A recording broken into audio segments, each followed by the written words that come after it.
Ini kumpul ngono.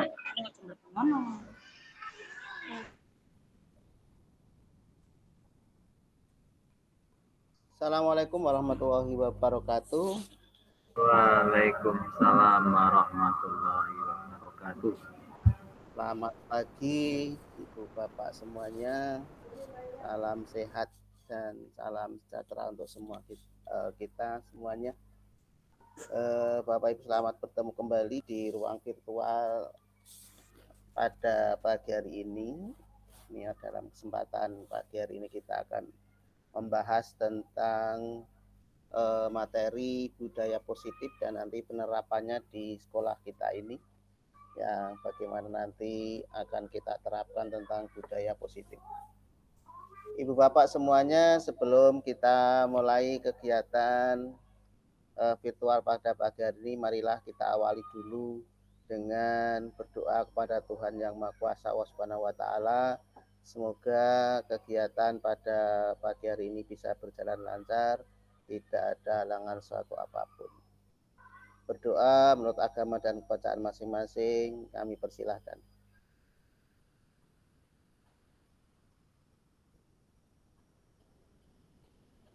Terima kasih, selesai. Ibu Bapak yang kami hormati, kami akan mendiseminasikan tentang budaya positif dan sekaligus nanti penerapannya yang akan kita coba di sekolahan kita. Di ruangan ini nanti monggo kalau Bapak Ibu mau menyampaikan sesuatu hal, bertanya atau akan memberi saran atau mungkin memberi masukan, Bapak Ibu bisa dengan cara raise hand, yaitu ada gambar tangan di situ, nanti bisa diklik, kemudian open mic, nanti Bapak Ibu bisa berbicara menyampaikan pendapatnya. Demikian Bapak Ibu, kita mulai saja untuk kegiatan pagi hari ini. Kita coba untuk share screen materi pada pagi hari ini.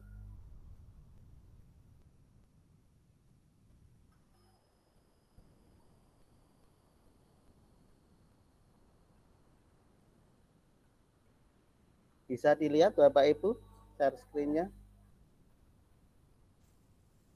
Bisa kelihatan. Iya.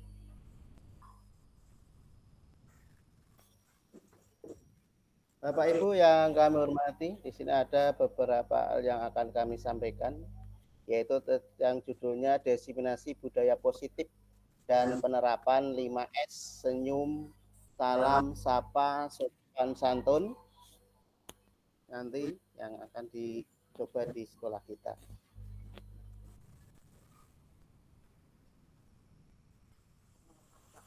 Ini kira-kira sudah kenal semua.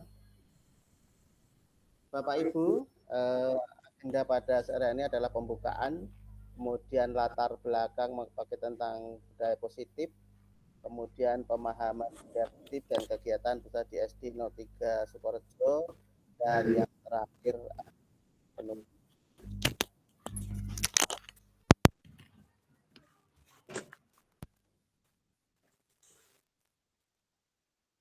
Yang melatari tentang kegiatan budaya di 03 Sukorejo. Suara kami bisa didengar Bapak Ibu, kok putus-putus? Bisa, Pak. Bisa. Ya, terima kasih. Yang melatar belakangnya tentang rapat 5S di SD 03 Sukorejo adalah sebagai berikut, yaitu seringkali kita mendeskripsikan bahwa keberhasilan mengajar berdasarkan disiplinan dan prestasi siswa. Akan tetapi jika kita kembali merujuk pada tujuan pendidikan di Indonesia, maka akan membuka luas pandangan dan paradigma berpikir. Salah satu cara untuk dapat mewujudkan tujuan pendidikan Indonesia dan filosofi pendidikan menurut Ki Hajar Dewantara yaitu dengan budaya positif di sekolah. Adapun demikian, budaya positif terwujud tidak semudah membalikkan telapak tangan. Perlu adanya dukungan dari segala pihak dan aspek-aspek yang mendukungnya. Jadi berangkat dari ini, maka saya merancang aksi nyata untuk mewujudkan budaya positif di sekolah dengan harapan dapat mencapai tujuan dari pendidikan itu sendiri. Dan berdasarkan itu juga, karena kondisi masyarakat kita, sekitar kita adalah semua berkonveksi dan petani, kemudian perkembangan zaman dengan melemahnya karakter dan dekadensi moral pada saat ini. Kemudian tujuan diadakan 5S nantinya, yaitu yang pertama untuk mewujudkan lingkungan sekolah yang nyaman dan aman bagi siswa dan seluruh warga sekolah. Kemudian menghadirkan perasaan merdeka dalam belajar di lingkungan sekolah. Dan yang ketiga, menumbuhkan dan memupuk disiplin positif dari dalam diri siswa. Kalau ukurnya, bagaimana keberhasilan dari 5S yang akan kita terapkan nanti? Tentu saja yang pertama, siswa merasa nyaman dan menganggap sekolah sebagai rumah kedua mereka. Yang kedua, komunikasi terjalin dengan baik antara siswa, guru, dan seluruh warga sekolah. Yang ketiga, siswa tidak takut berbuat salah dan menjadikan kesalahan sebagai bahan refleksi dalam membenahi diri.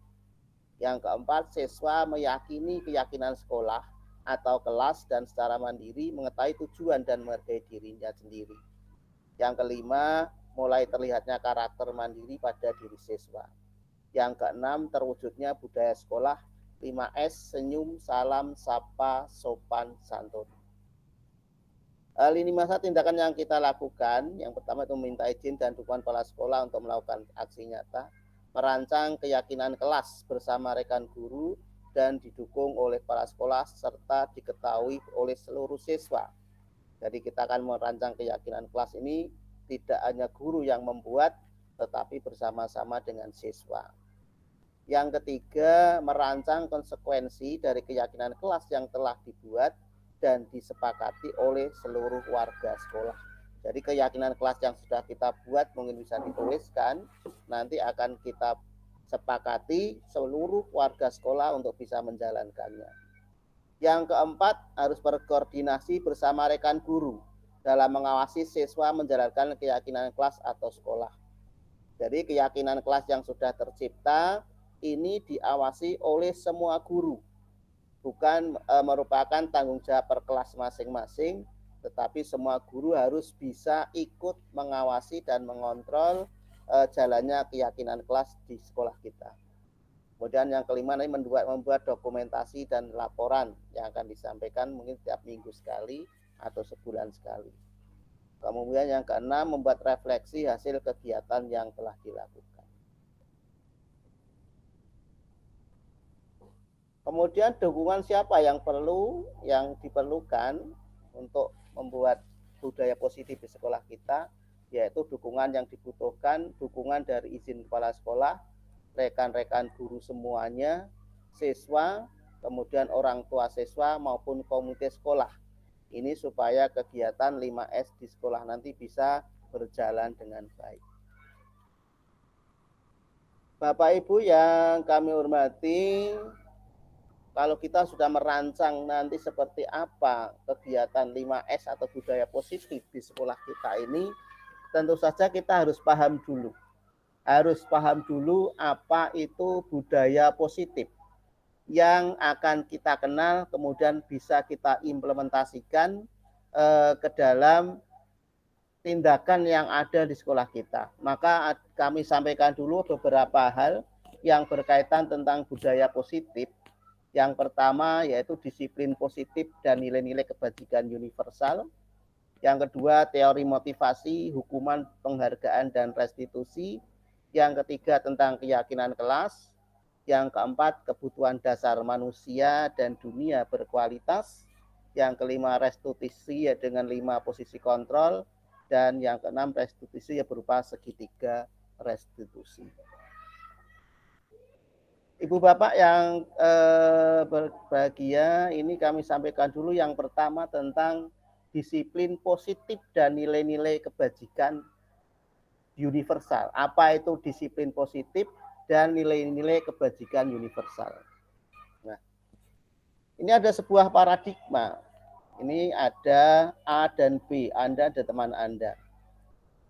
Sobeklah secarik kertas, tuliskan benda atau sesuatu yang sangat berharga untuk Anda. Letakkan di salah satu tangan Anda dan genggam benda atau sesuatu tersebut dengan segala daya. Buatlah sebuah kepalan. Teman Anda akan mencoba dengan sekuat tenaga dengan berbagai cara untuk meminta Anda memberikan benda tersebut. B. Bisa membujuk, mengancam, menghardik, merayu, menyuap, apa saja agar dapat membuka kepalan tangan Anda. Apa yang terjadi? Nah, ini ada sebuah kegiatan. Kami mohon tolong untuk bantuan 2 orang. Ini Pak Eko, coba bersama dengan Bu Kanti. Pak Eko berperan sebagai A dan Bu Kanti berperan sebagai B. Nanti Pak Eko mencoba sebuah kertas, menggenggam sebuah kertas, digenggam erat, di dalamnya tulisannya apa, jadi sesuatu yang berharga. Kemudian Bu Kanti mencoba bagaimana apakah bisa membuka apa yang digenggam Pak Eko tadi.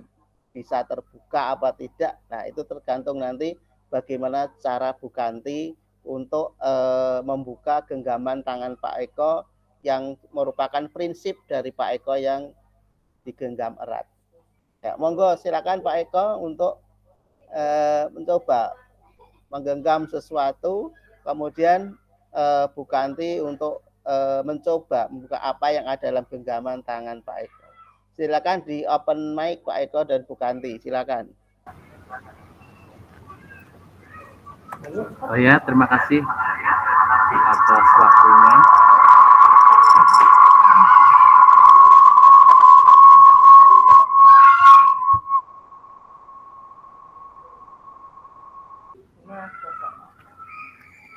Ini saya sudah memegang sebuah kertas. Digenggam Pak Eko, Ya, digenggam dulu. Iya. Kertas itu saya pegang dengan genggam, sudah berada di dalam genggaman tangan saya. Coba ganti. Silakan Bu Kanti mencoba membuka. Maaf Pak Joko, saya langsung ke Pak Eko. Monggo silakan. Bagaimana berusaha untuk membuka apa yang ada di kepala tangan Pak Eko. Silakan. Dari situ aja, Bu. Nah. Oh, nggak boleh pegang. Dari kata-kata, dari ucapan atau apa sih? Aduh. Menarik hati. Meminta sesuatu biar dibuka, Pak, maksudnya.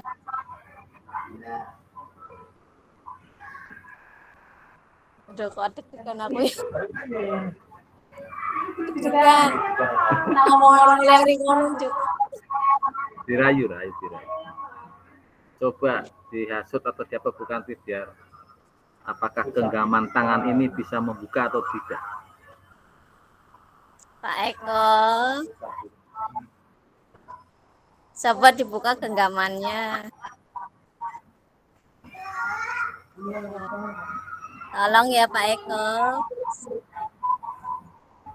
No.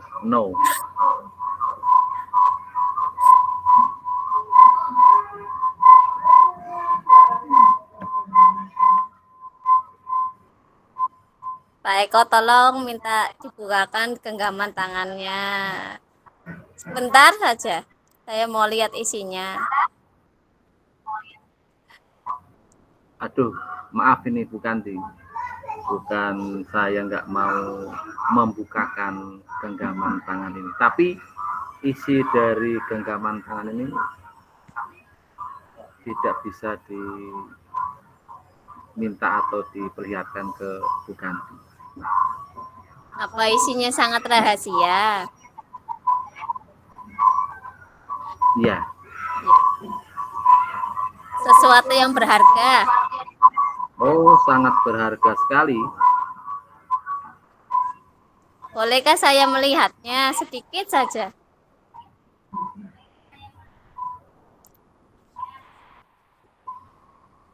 Tidak, Bu Kanti. Tidak akan kubuka genggaman tanganku ini.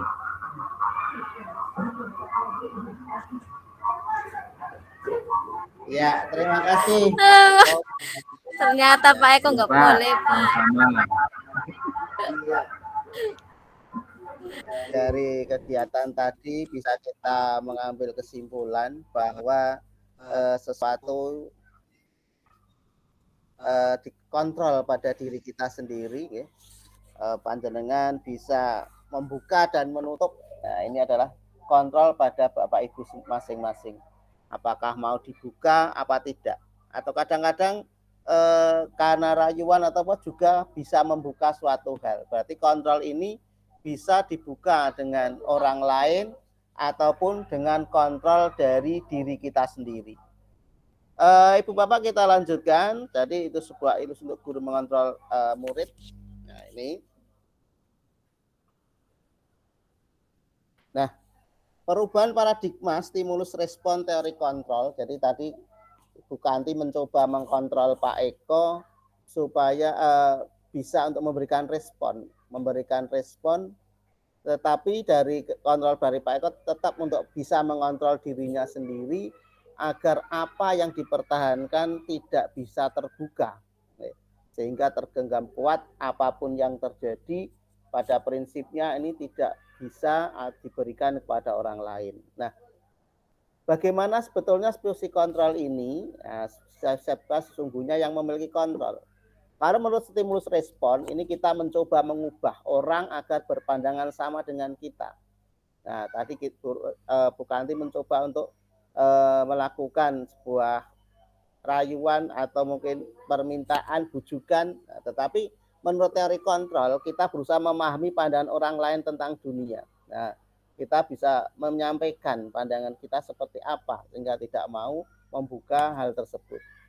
Nah, kemudian di stimulus respon itu ada perilaku buruk dilihat sebagai suatu kesalahan. Seringkali kita melihat suatu perihal yang buruk itu adalah suatu kesalahan. Ini sudah sering pasti. Bocah kok beling teman, inilah sudah nakal sekali, ada sesuatu yang salah. Nah, sebetulnya kita kalau menurut teori kontrol, perilaku yang anak didik kita itu sebetulnya pasti mereka memiliki tujuan. Mereka menjahati temannya itu pasti ada tujuannya. Kemudian orang lain bisa mengontrol saya, tetapi hanya Anda yang bisa mengontrol diri Anda. Kemudian saya bisa mengontrol orang lain. Ternyata di teori kontrol Anda tidak bisa mengontrol orang lain. Ternyata di teori kontrol ini kitalah yang bisa mengontrol diri kita. Orang lain tidak bisa mengontrol pada diri kita. Pemaksaan ada pada saat bujukan gagal. Tadi sudah dipaksa, dibujuk, dan dirayu segalanya. Tetapi menurut teori kontrol, kolaborasi dan konsensus menciptakan pilihan-pilihan baru. Nah, mungkin bisa menyampaikan, setelah ini bisa bermusyawarah bagaimana memecahkan supaya bisa hal ini bisa dibuka dan sebagainya. Kalau menurut stimulus respon, ini model berpikir menang kalah. Berarti kalau kita sudah bisa mengalahkan orang lain, berarti kita menang. Yang dikalahkan adalah suatu hal yang kalah. Tetapi kalau menurut teori kontrol, kita ini adalah model berpikir itu menang-menang. Tidak ada yang kalah. Semua menang karena semua merasa baik-baik saja. Nah, dari disiplin positif ini bisa kita gambarkan bahwa menurut Dr. William Glasser, nah, disiplin positif adalah Anda tidak bisa mengontrol orang lain, hanya Anda yang bisa mengontrol diri sendiri. Jadi kalau anak berbuat sesuatu hal, itu walaupun kita kontrol bagaimanapun, sebelum kontrol diri pada anak itu bisa merubah dirinya sendiri, ini sudah akan mengalami kesulitan juga. Jadi belajar kontrol diri dengan menggali potensi kita agar tercapai tujuan mulia, yaitu suatu saat menjadi seorang yang kita inginkan berdasarkan nilai-nilai yang kita hargai. Kemudian semua perilaku mempunyai tujuan. Anak melakukan segala sesuatu itu pasti ada tujuan. Nah, ada beberapa motivasi yang dilakukan anak. Mungkin untuk menghindari hukuman, atau untuk mendapatkan imbalan, atau untuk menghargai diri sendiri. Kemudian terciptalah nilai-nilai kebajikan universal dan akan tercipta suatu keyakinan kelas. Jadi motivasi anak berbuat sesuatu itu pasti berbeda-beda. Nah, kalau menurut model berpikir menang-menang, kolaborasi dan konsensus menciptakan pilihan baru, nah kita sebagai guru harus bisa memposisikan kontrol kita terhadap siswa kita. Nah, ada 5 posisi kontrol. Di sini adalah penghukum, pembuat rasa bersalah, kemudian sebagai teman, yang keempat sebagai pemantau dan sebagai manajer. Kalau kita sebagai penghukum, sebagai seorang guru, sebagai penghukum, satu contoh, kalau anak tidak memakai topi, kita suruh berdiri berjam-jam berada di lapangan. Nah, ini adalah suatu tindakan posisi kontrol kita sebagai penghukum. Kemudian kalau pembuat rasa bersalah, kita bisa melakukan kata-kata yang mungkin yang tidak baik. Sudah dibelikan oleh orang tuanya, diberikan topi dan sebagainya, mengapa kau tidak kamu pakai? Atau sudah tahu ini hari Senin, maka aku tidak bawa topi. Nah, membuat anak-anak kita merasa bersalah. Kemudian yang posisi ketiga, yaitu sebagai teman. Kita bisa memposisikan kita terhadap anak kita sebagai teman. Oh, ayolah nak, mengapa kamu terlambat? Besok lagi kamu tidak begitu. Nah, harus menyiapkan diri, membawa topi dari rumah, sudah berada dalam tas. Nah, kemudian pemantau, kita memantau apakah anak ini sering sekali lupa membawa topi apa tidak, kenapa kok sering lupa dan sebagainya. Nah, yang kemudian yang kelima adalah sebagai posisi manajer. Kita bisa tahu mengapa kok anak seperti ini, ada permasalahan apa, kemudian juga solusinya seperti apa. Ini bisa kita lakukan dengan posisi seorang manajer, yaitu melalui segitiga restitusi, yang di dalamnya itu ada menstabilkan identitas, validasi kebutuhan, dan menanyakan keyakinan. Jadi kalau kita menghadapi permasalahan anak, kita tidak harus menggunakan emosi yang tinggi. Ya.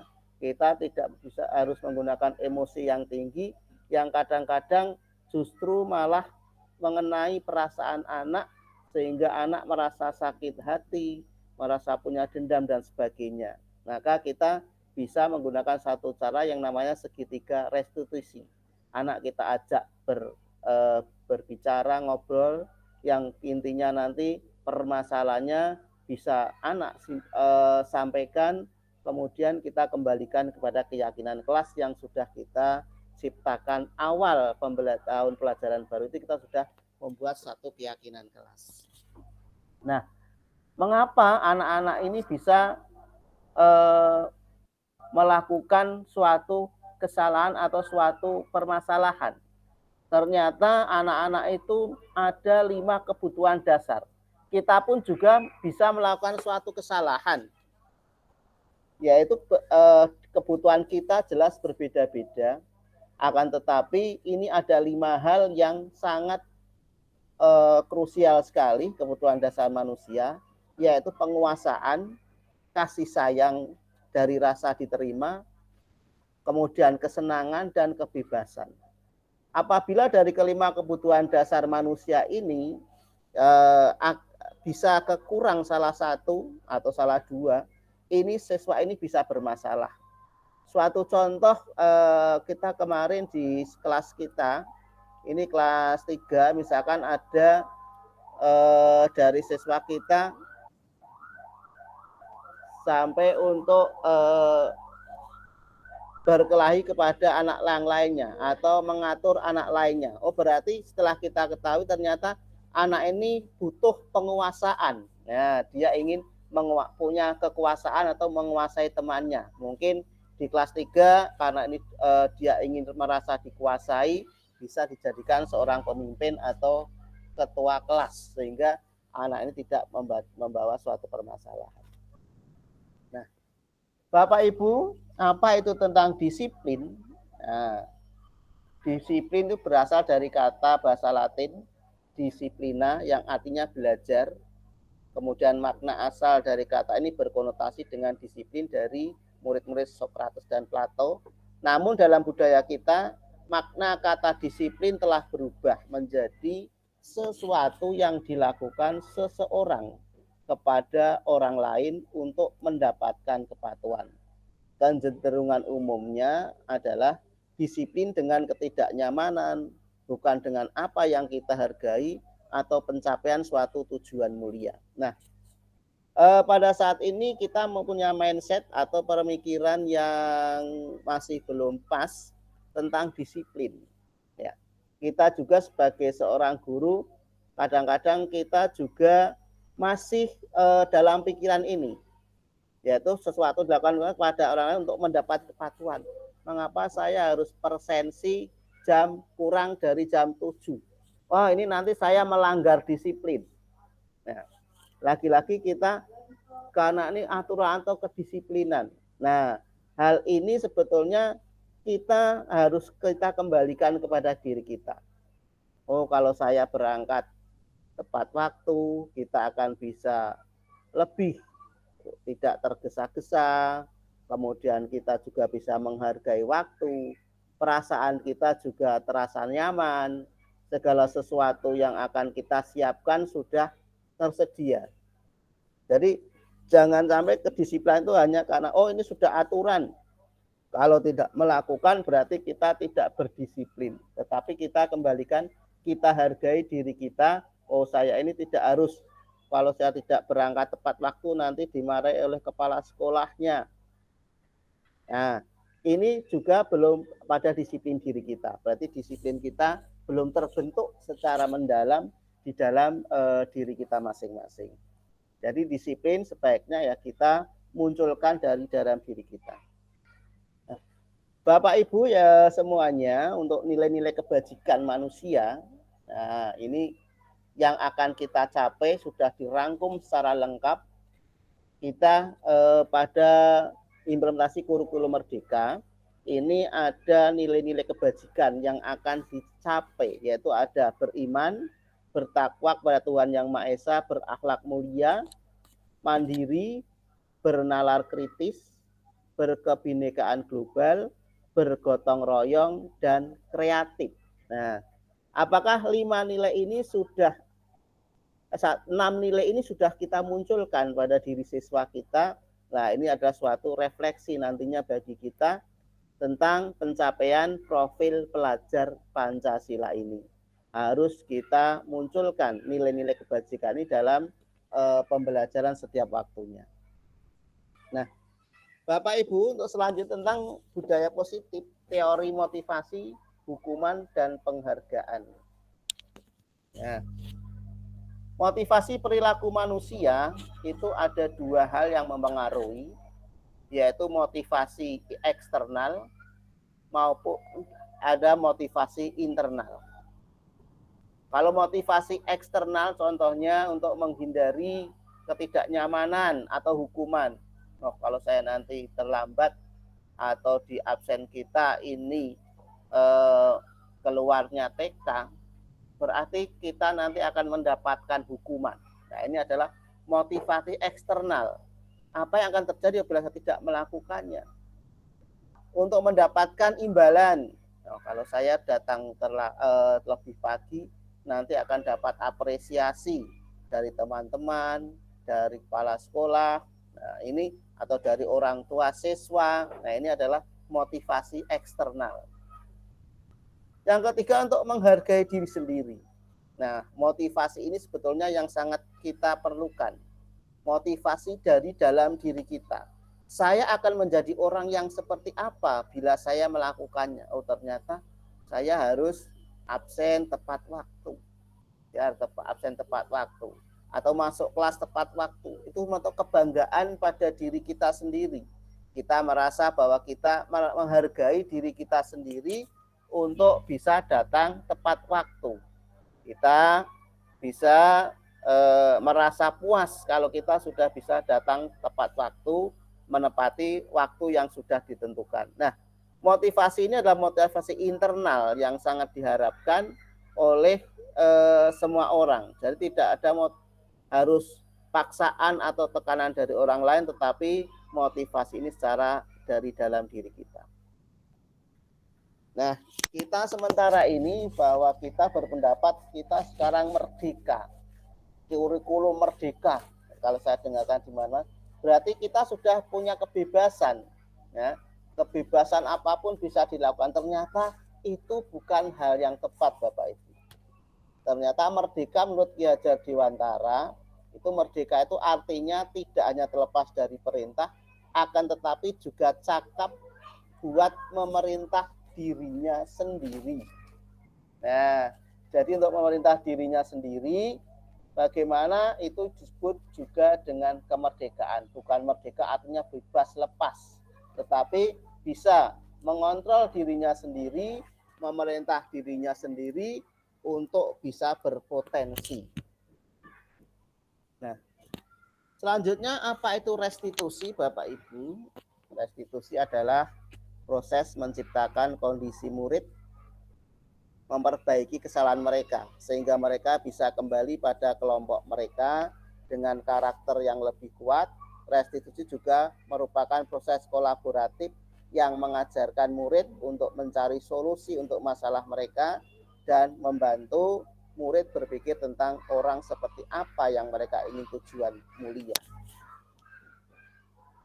Di dalam restitusi, nah ini ada beberapa hal, ada 9 ciri-ciri restitusi tentang bukan untuk menebus kesalahan, namun untuk belajar dari kesalahan.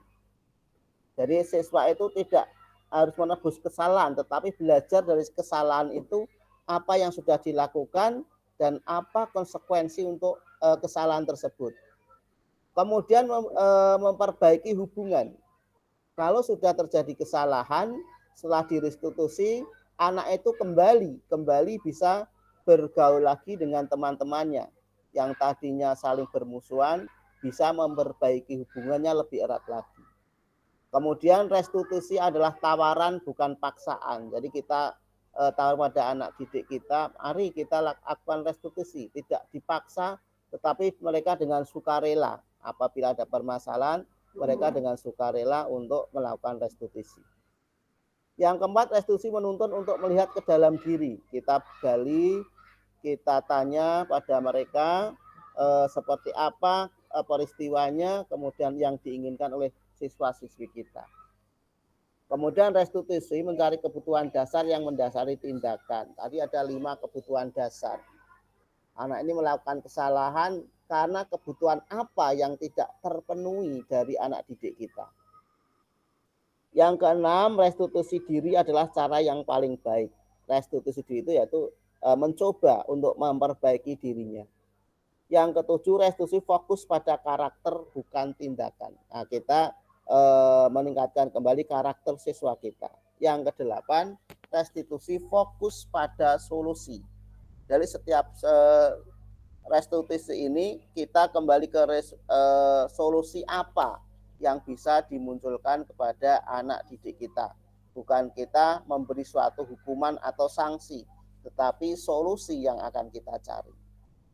Yang terakhir, yang ke-9, restitusi adalah mengembalikan murid yang berbuat salah pada kelompoknya. Nah, tadi ada satu anak yang mungkin membuat permasalahan dengan teman-teman yang lain. Bagaimana kita bisa mengembalikan anak tersebut pada komunitasnya? Dia bisa bermain kembali dengan teman-temannya dalam satu kelas tersebut. Nah, Bapak Ibu, untuk yang selanjutnya adalah tentang keyakinan kelas. Coba di sini ada pertanyaan, mengapa kita memiliki peraturan harus menggunakan helm bila mengendarai kendaraan roda 2? Nah, ini adalah merupakan keyakinan Bapak Ibu. Kalau kita tidak menggunakan helm, nanti suatu saat akan terjadi kecelakaan. Nah, karena kecelakaan itu bisa terjadi kapanpun waktunya. Maka kita akan bisa mengalami cedera pada kepala kita dan sebagainya. Maka kita tanpa harus, ini ada polisi dan sebagainya. Nah, kita yakin bahwa dengan menggunakan helm, ini keamanan kita lebih terjaga. Bukan karena, nanti di jalan akan ditangkap oleh polisi. Bukan seperti itu. Kemudian yang kedua, mengapa kita memiliki peraturan 3M, menggunakan masker, mencuci tangan, dan menjaga jarak 1,5 meter. Nah, ini kemarin. Kita yakin karena dengan kegiatan 3M, kesehatan diri kita akan lebih terjaga. Ini contoh yang ketiga, mengapa kita memiliki peraturan harus datang tepat waktu pada saat mengikuti pelatihan. Karena dalam waktu yang tepat, ini kita tidak akan ketinggalan dari kegiatan-kegiatan pelatihan. Untuk mendukung motivasi intrinsik, kembali ke nilai-nilai keyakinan yang lebih menggerakkan seseorang dibandingkan mengikuti serangkaian peraturan-peraturan. Jadi, Bapak Ibu, ini kita membuat keyakinan kelas yang sudah ada di dalam diri kita, di sekelas kita, ini membuat suatu keyakinan. Yang di setiap awal kelas itu kita sudah bersama-sama dengan siswa kita, membuat suatu kesepakatan kelas, yang akhirnya menjadi suatu keyakinan kelas, yang bisa dilakukan dan bisa diterapkan konsekuensinya bagi anak didik kita. Di sini ada beberapa hal panjenengan bisa persani, bisa dilihat Bapak Ibu di sini yang mana yang merupakan keyakinan kelas. Coba Bapak Ibu cermati, itu ada 2 kesepakatan kelas. Manakah yang merupakan keyakinan kelas? Dan mengapa itu kok dikatakan keyakinan kelas? Coba silakan Bapak Ibu cermati, siapa yang mau menjawabnya. Monggo, silakan, karena panjenengan juga kemarin sudah membuat keyakinan kelas. Mana antara kanan apa kiri yang merupakan keyakinan kelas? Silakan yang mau menjawab bisa raise hand.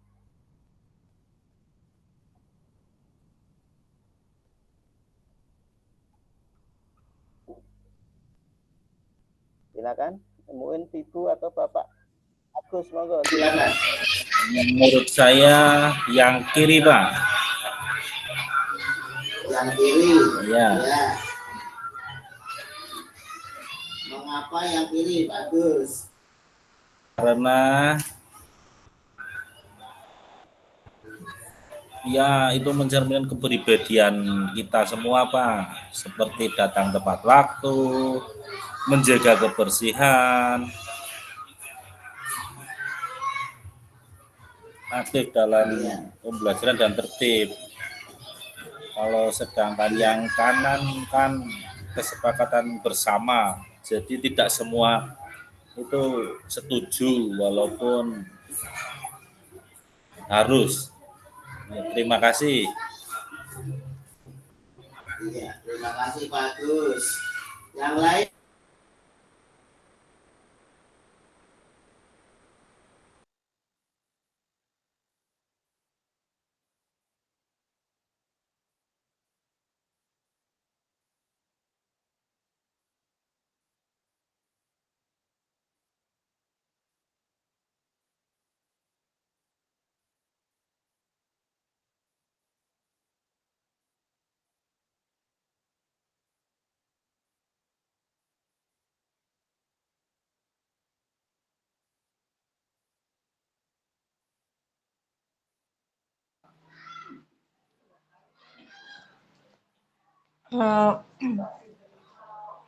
Menurut saya yang keyakinan kelas yang sebelah kiri.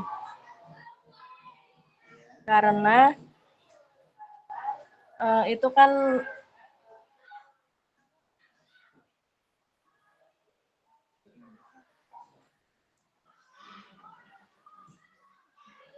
yang keyakinan kelas yang sebelah kiri karena itu disepakati oleh siswa dan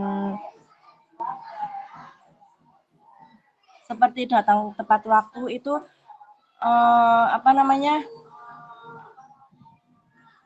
yang memang harus dilakukan kayak gitu Pak. Menurut saya, terima kasih.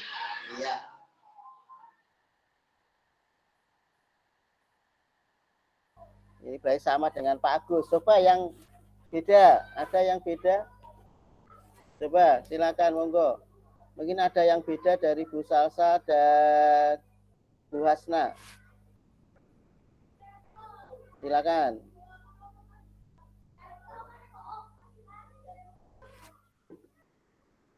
Ada yang ingin menyampaikan?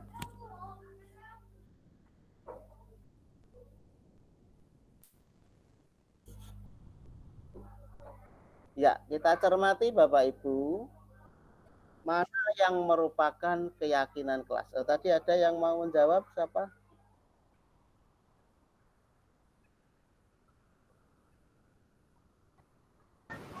Ya Pak, coba Ya, monggo.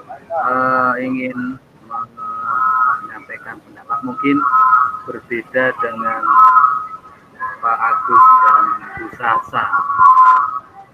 Bagaimana keyakinan kelas? Kalau saya yang di sebelah kanan Pak.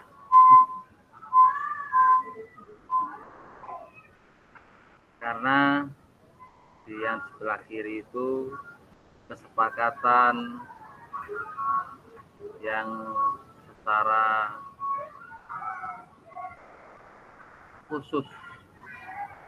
Nah, sedangkan yang sebelah kanan itu secara luas atau umum.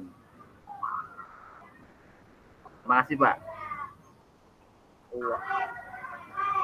Ya, terima kasih Pak Eko. Kita bisa menempati keyakinan kelas bahwa suatu keyakinan kelas itu pada awalnya adalah disusun bersama-sama antara guru dan siswa. Jadi ada kesepakatan dari guru maupun siswa yang ingin membuat sebuah aturan yang seolah-olah tidak seperti sebuah aturan yang begitu merupakan menekan atau membuat suatu keharusan yang seperti ada tata tertib. Kalau kita cermati yang sebelah kiri, ini cenderung kepada sebuah aturan atau sebuah tata tertib.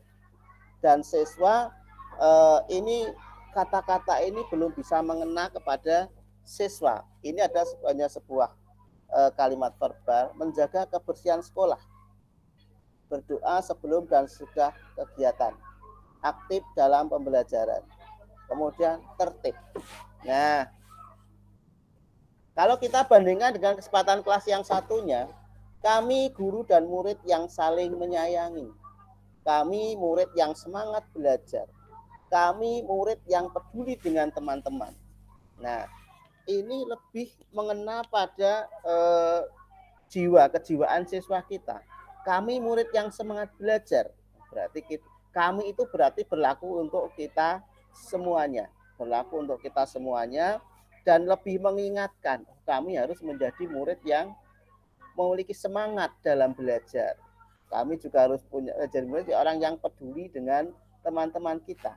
Nah, kalau kita cenderung untuk aktif dalam pelajaran, tertib, nah ini seperti hanya sebuah slogan yang mungkin belum mengena pada diri siswa. Maka kita membuat suatu kesepakatan kelas itu membuat suatu kalimat yang mudah diingat oleh siswa, kemudian juga mengena pada karakter siswa, pada hati siswa kita. Nah, ini kita cenderung yang kesepakatan adalah bagian yang kanan, ya, kesepakatan kelas.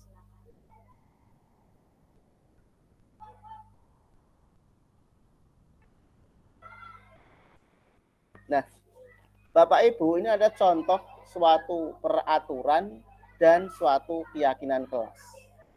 Peraturannya adalah selalu kembalikan buku ke tempatnya. Nah, keyakinan kelasnya adalah sebuah tanggung jawab. Berarti tanggung jawab kita kalau kita meminjam buku di perpustakaan harus kembali pada tempatnya. Kemudian dilarang mengganggu orang lain. Nah, ini kalau kita suatu seperti larangan atau tata tertib, kita bisa dengan keyakinan kelas menyimpulkan hanya menghormati orang lain. Di situ ya ada larangan mengganggu orang lain, ada kemudian tenggang rasa dan sebagainya. Kemudian hadir di sekolah 15 menit sebelum pembelajaran dimulai. Ini juga menghormati orang lain atau berkomitmen. Dilarang melakukan kekerasan. Keyakinan kelasnya adalah untuk keselamatan, menghormati orang lain juga bisa. Kemudian dilarang menggunakan narkoba. Nah, kita keyakinan kelas dengan kesehatan. Jelas kami siswa ingin selalu sehat. Bergantian atau menunggu giliran, menghormati orang lain atau bersabar. Ini nilai keyakinan kelasnya. Kemudian kalau aturan menggunakan masker, ini keyakinan kelasnya adalah kita akan mendapatkan kesehatan atau keselamatan. Kalau peraturan jangan berdiri di kelas atau koridor. Nah, ini keyakinan kelasnya, kita bisa mengambil tentang keselamatan dan keamanan.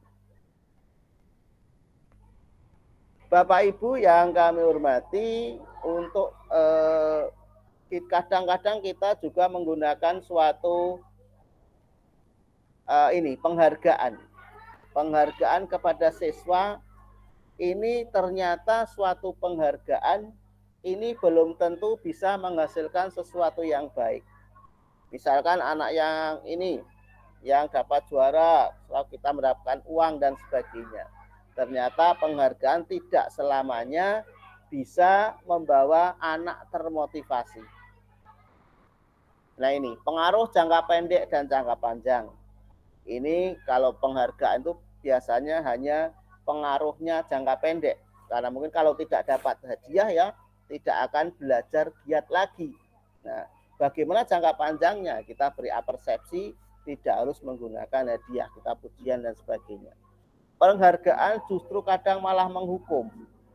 Nah, nanti kalau tidak mendapatkan kamu prestasi, kamu tidak akan dibelikan apa. Nah, ini kan itu penghukuman bagi anak kita. Jadi mereka seolah-olah harus mendapatkan prestasi sesuai yang diinginkan. Penghargaan mengurangi ketepatan. Nah, kurang tepat apabila hal ini kadang tidak sesuai, maka penghargaan hanya diberikan kepada orang-orang yang berprestasi. Padahal mereka yang tidak berprestasi itu pun juga memerlukan suatu penghargaan juga. Misalkan di kelas kita yang sering juara 1 kita puji-puji terus, tapi ada yang anak yang lemah mendapatkan peningkatan sedikit, kadang kita lupakan. Nah, ini semua harus mendapatkan penghargaan ataupun apresiasi. Penghargaan tidak efektif. Nah, mereka kurang efektif karena anak melakukan segala kegiatan hanya mengandalkan untuk mendapatkan tanda penghargaan saja. Dan bisa penghargaan dapat merusak suatu hubungan. Nah, kalau kita biasanya memberi penghargaan dan setelah tidak itu kebetulan anak tidak punya uang, kita tidak bisa memberi penghargaan kepada anak kita, anak akan menjadi marah.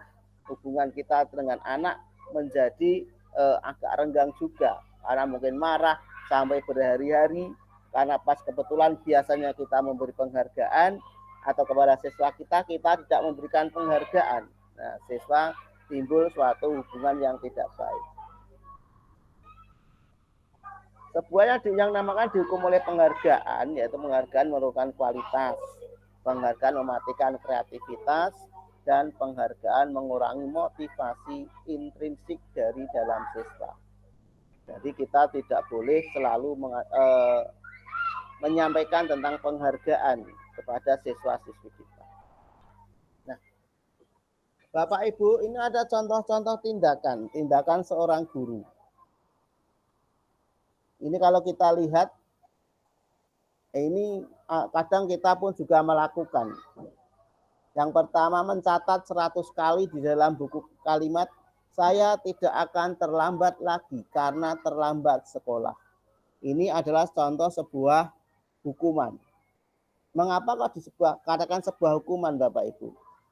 Karena kita lihat dari anak ini terlambat sekolah, tetapi solusinya mencatat 100 kali. Mencatat 100 kali di dalam buku, menuliskan kalimat. Ini hubungannya apa? Tidak ada hubungannya dengan keterlambatan. Kemudian lari mengelilingi lapangan basket 2 kali karena terlambat hadir di sekolah. Ini juga termasuk hukuman bagi anak didik kita. Nah, hadir di sekolah terlambat harus lari mengelilingi lapangan basket 2 kali. Ini juga tidak ada keterhubungan antara lari mengelilingi lapangan basket dengan keterlambatan sekolah. Dan yang ketiga, murid diminta untuk push up 15 kali karena tidak menggunakan masker sekolah. Nah, ini juga merupakan suatu hukuman. Apa hubungannya push up dengan menggunakan masker? Nah, di sini ada suatu, selain hukuman ada suatu konsekuensi. Kalau konsekuensi itu ada suatu tindakan sebab akibat. Kalau ada sebabnya, akibatnya apa dan harus seperti apa. Misalkan di sini menggantikan kertas tugas teman yang telah dicoret-coret. Ini bukan hukuman tetapi adalah konsekuensi. Dia harus punya konsekuensi karena dia telah mencoret-coret yaitu atau merusak kertas temannya. Kemudian membersihkan tumpahan air di meja tulis karena tersenggol pada saat belajar. Nah, atau anak makan atau minum es teh di dalam kelas, kemudian tumpah di dalam kelas. Kita konsekuensinya harus anak tersebut harus membersihkan, mengelap atau mengepel dari tumpahan es teh tersebut. Tapi kalau anak itu menumpahkan es teh di dalam kelas kemudian disuruh berdiri atau berlari di halaman, ini juga bukan konsekuensi tapi adalah suatu hukuman. Murid disuruh untuk tidak mengenakan sepatu seharian di sekolah karena tidak mengenakan sepatu hitam. Karena gara-gara tidak mengenakan sepatu hitam, tidak boleh memakai sepatu. Ini berarti suatu hukuman. Kemudian lari melini lapangan basket 2 kali karena terlambat 10 menit untuk pelajaran PJOK. Nah, ini pelajaran PJOK, lari melilingi lapangan basket, ini adalah suatu konsekuensi, bukan suatu hukuman. Ini Bapak Ibu, kita sebagai pedoman kita nantinya agar budaya positif di sekolah kita bisa berjalan dengan baik. Mana yang merupakan hukuman dan mana yang merupakan konsekuensi. Menurut Bapak Ibu, ini kita lebih baik melakukan hukuman atau melakukan konsekuensi Bapak Ibu? Ya, melakukan konsekuensi untuk anak didik kita. Karena kalau konsekuensi ini akan membawa kesadaran bagi anak didik kita.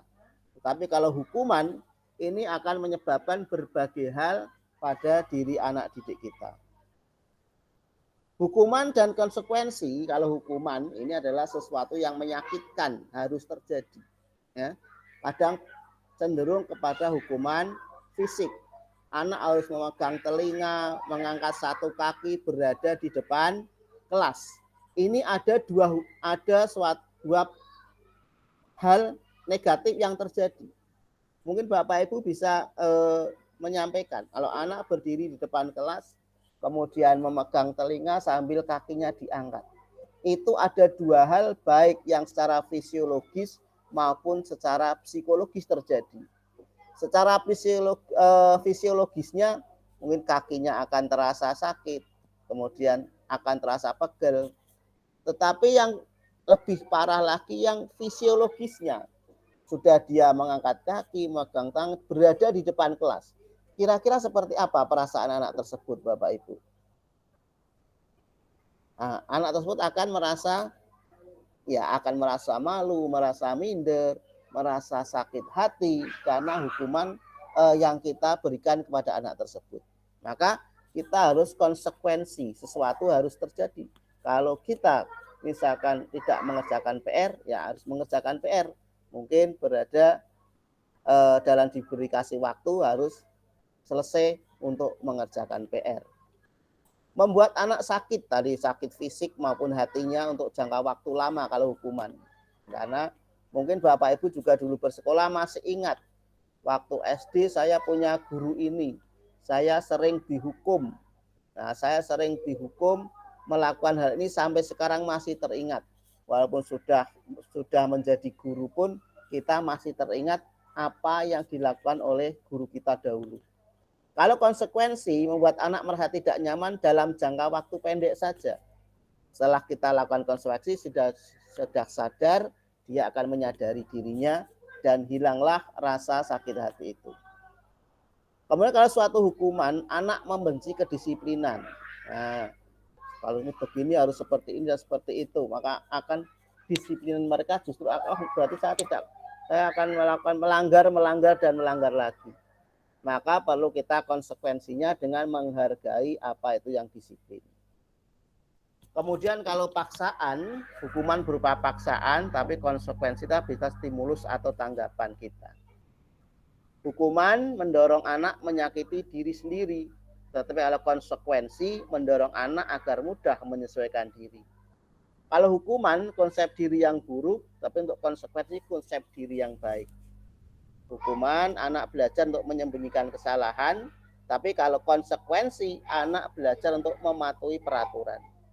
Yang terakhir, kalau suatu hukuman, marah, rasa bersalah, dipermalukan, merasa tak dihargai itu akan muncul dalam hati siswa. Tetapi kalau dengan konsekuensi, kehilangan hak, dibuat tidak nyaman, diasingkan untuk sementara, ini bisa dikembalikan lagi ke komunitas anak tersebut.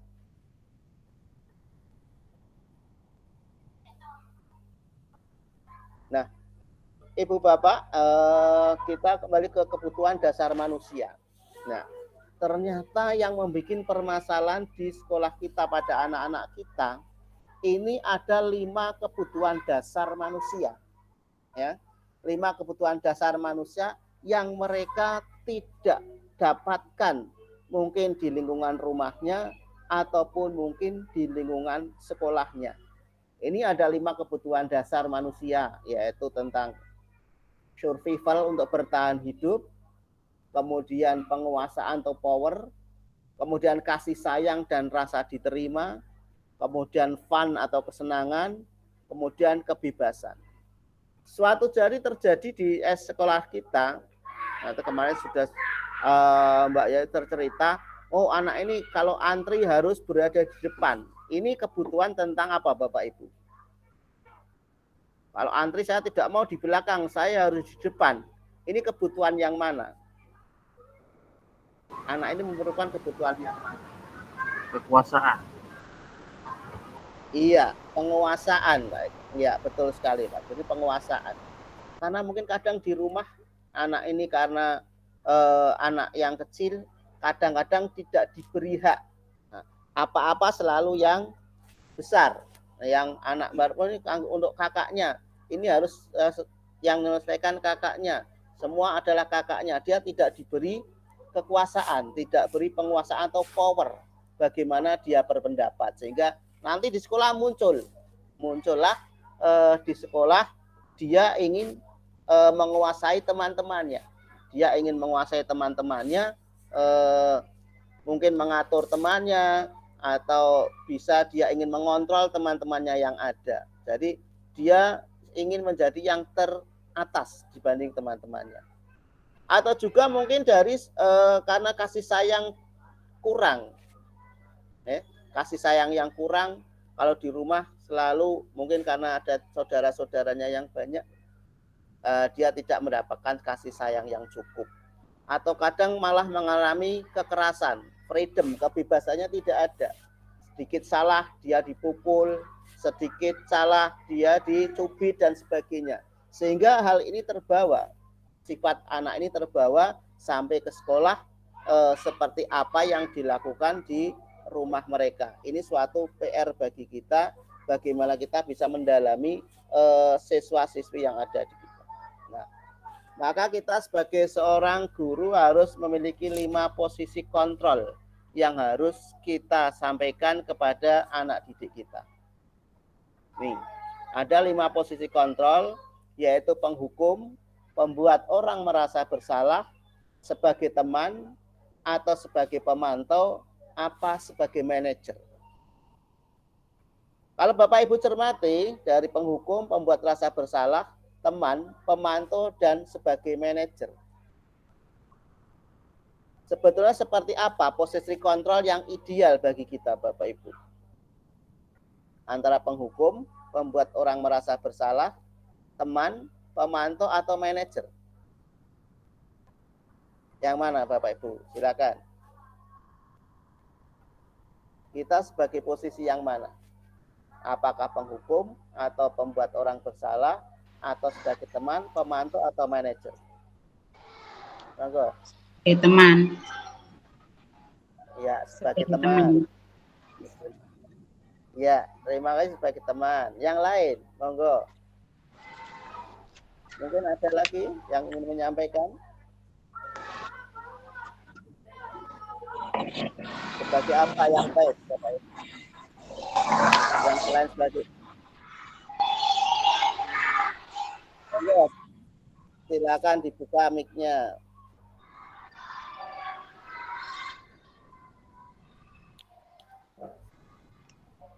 Sebagai apa? Mungkin ada yang mau menjawab?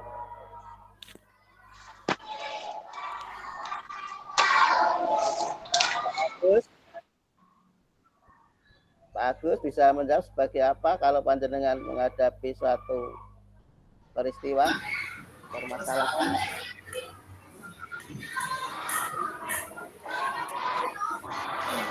Yang mana Pak Agus?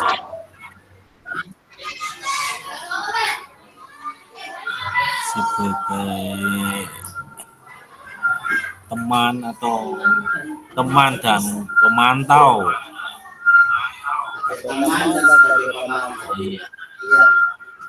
Iya, terima kasih Pak Agus. Iya, kita bisa mendalami dari posisi kontrol ini.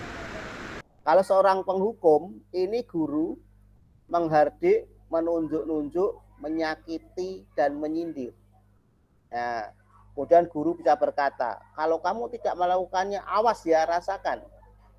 Nah, hasilnya justru siswa akan memberontak dan menyalahkan orang lain, atau bahkan mereka berbohong. Karena kalau nanti saya berterus terang akan mendapatkan hukuman. Nah, maka murid meletakkan guru di luar dunia berkualitas. Biarkan saja nanti juga marah-marah lagi, atau muridnya akan mengulangi kesalahan. Nah, kok paling diganyami tok wis. Nah, akhirnya muncul lagi tindakan salah yang dianukan murid lagi. Kemudian kalau kita sebagai pembuat orang merasa bersalah, kita berceramah dan mengatakan seharusnya kamu seperti ini. Bapak atau ibu kecewa kalau kamu seperti ini. Nah, ini sehingga anak menjadi merasa bersalah, menjadi timbul rasa minder atau sakit hati. Seharusnya kamu sudah tahu, ibu lelah sekali mengatakannya. Ibu stres karena gara-gara kamu sering membuat onar di kelas. Nah, ini adalah sehingga akhirnya apa? Mungkin bukan saya yang melakukan. Nah, padahal anak itu melakukan, mereka berbohong. Nah, ini mereka merasa rendah diri. Akhirnya oleh temannya pasti gara-gara kamu. Nah, gara-gara kamu, apakah semua menjadi kambing hitam, anak tersebut menjadi minder atau merasa rendah diri.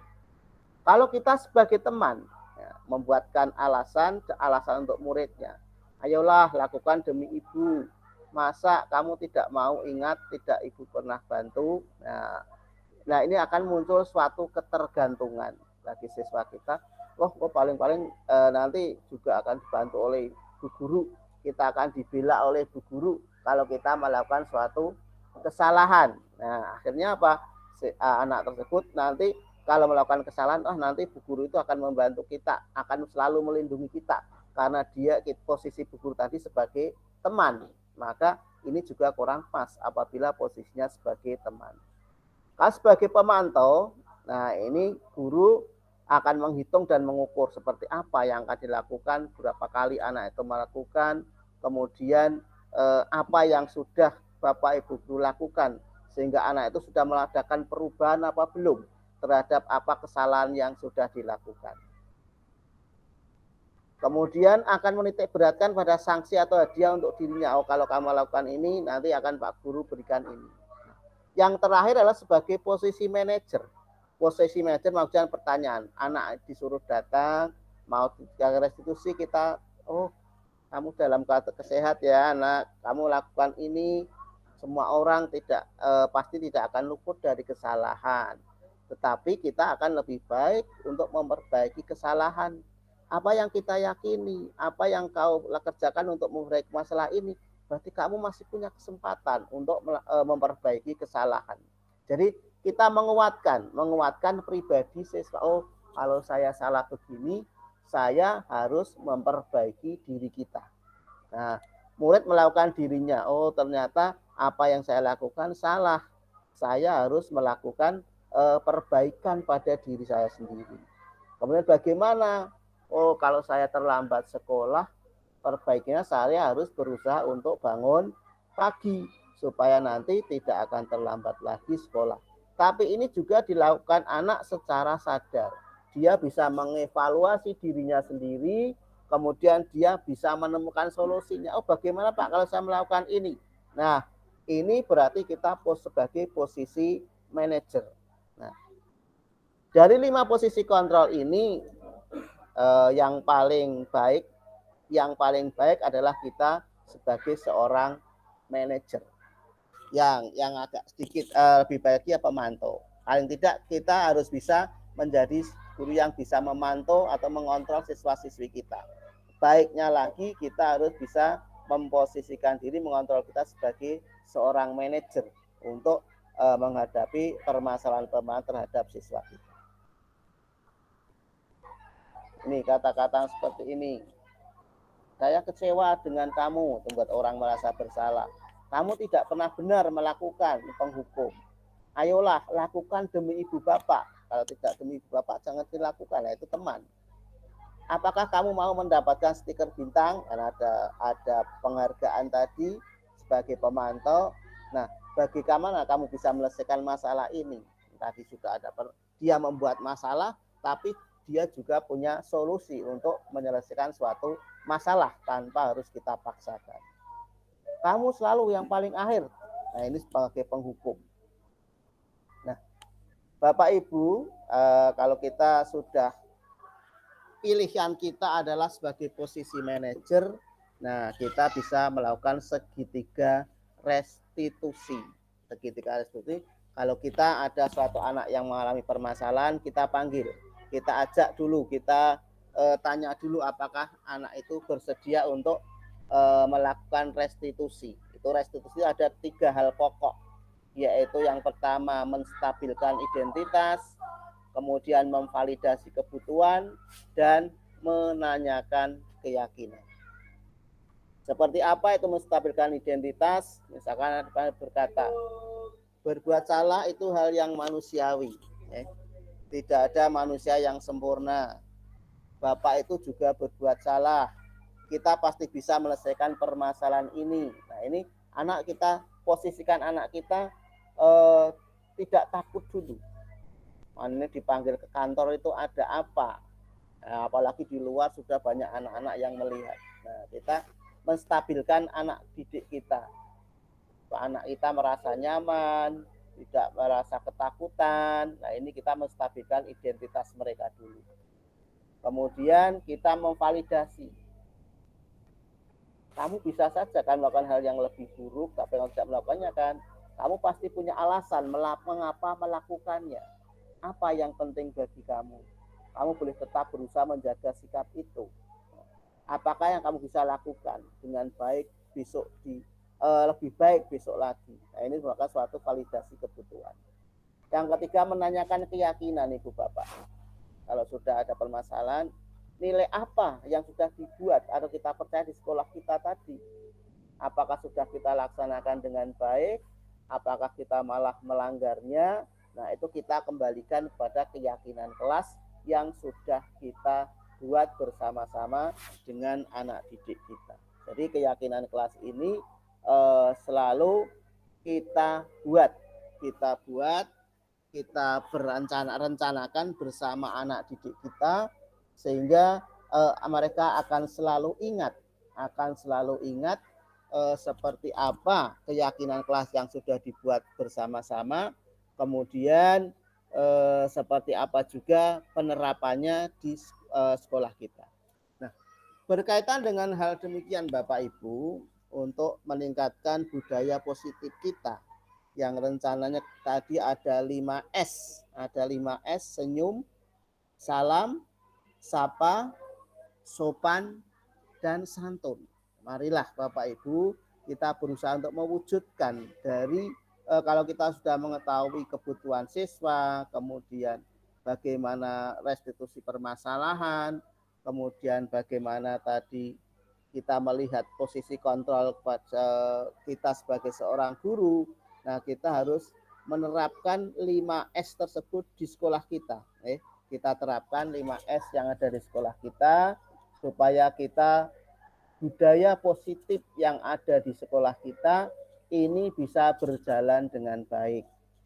senyum apabila datang, bisa bersenyum dengan Bapak Ibu guru. Salam, selalu mengucapkan salam yang selalu dijadikan kebiasaan. Kalau ini di awal pelajaran ada salam dan sebagainya. Sapa dimanapun berada, anak-anak bisa menyapa kita. Sopan dan santun. Nah, sopan santun ini adalah satu hal yang berkaitan tentu saja dengan adab dan tata krama yang ada di sekolah kita. Monggo nanti kita akan bisa menerapkan 5S ini di sekolah kita.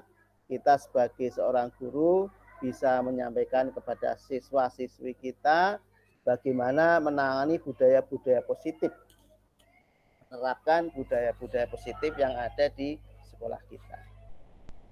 Demikian Bapak Ibu, mungkin ada pertanyaan yang akan disampaikan kepada kami tentang budaya positif yang akan kita rencanakan. Monggo, ada pertanyaan silakan Bapak Ibu.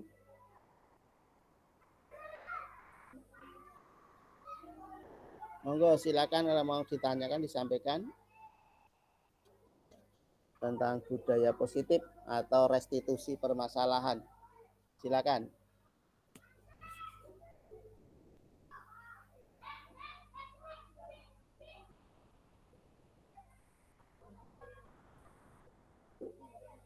Ada Bapak Ibu, monggo yang mau disampaikan barangkali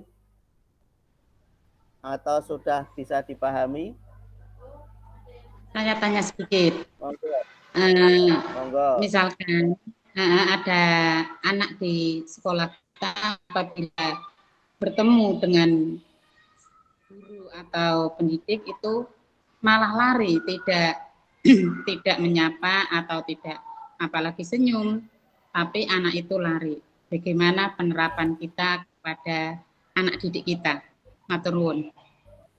Iya, terima kasih atas pertanyaannya tentang bagaimana kalau ada anak yang bertemu dengan kita lari. Nah, secara klasikal kalau kita sampaikan di kelas kita sampaikan di kelas kita apa itu tentang sopan santun, kemudian 5S tadi kita sampaikan, dan manfaatnya kalau kita bertemu dengan Bapak Ibu guru. Mungkin kita mencari validasi tentang kebutuhan mereka. Mengapa kok mereka lari? Nah, kita gali dulu apa penyebabnya anak tersebut kalau melihat kita lari. Nah, kalau anak kita menjawab itu mungkin malu, Bu. Mengapa malu? Nah, ini kita gali dulu permasalahannya seperti apa. Kalau kita sudah temukan solusinya, kita kuatkan pada diri anak tersebut. Kalau mungkin misalnya menjawabnya malu, nah kenapa harus malu? Kita kan sebagai kalau dimanapun sebagai ibu guru yang dimanapun bisa bertemu sebagai orang tua kamu, maka kamu juga harus selalu tidak usah malu.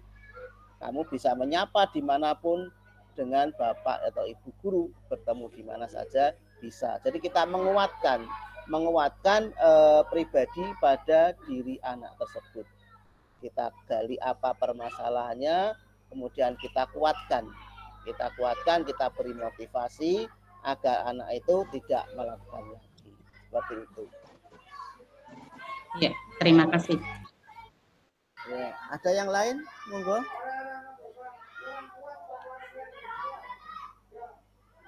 Ada lagi Bapak Ibu? Sudah? Tidak ada? Sudah cukup? Bisa dipahami?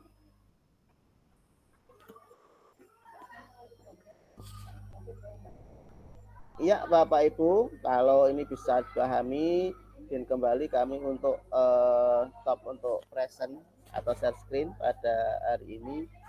Terima kasih Bapak Ibu yang sudah bersama kita semuanya pada pagi hari ini membahas tentang budaya positif. Semoga apa sedikit yang bisa kami sampaikan nanti bisa kita implementasikan di sekolah kita dan kita bisa memperbaiki budaya-budaya positif apa yang ada di sekolah kita, apa yang kurang di sekolah kita, nanti bisa kita baiki secara berkolaborasi bersama-sama supaya kita mendapatkan siswa-siswa yang memiliki profil pelajar Pancasila. Demikian saja yang dapat kami sampaikan, kurang lebihnya mohon maaf Bapak Ibu. Assalamualaikum warahmatullahi wabarakatuh. Waalaikumsalam warahmatullahi wabarakatuh. Kita tutup dengan doa terakhir. Semoga kita berdoa agama dan budaya masing-masing. Silakan untuk berdoa. Silakan. Ya, terima kasih Bapak Ibu. Semoga kita bertemu kembali di lain kesempatan. Dan terima kasih atas atensi dari Bapak Ibu semuanya. Monggo silakan untuk bisa melanjutkan tugas masing-masing.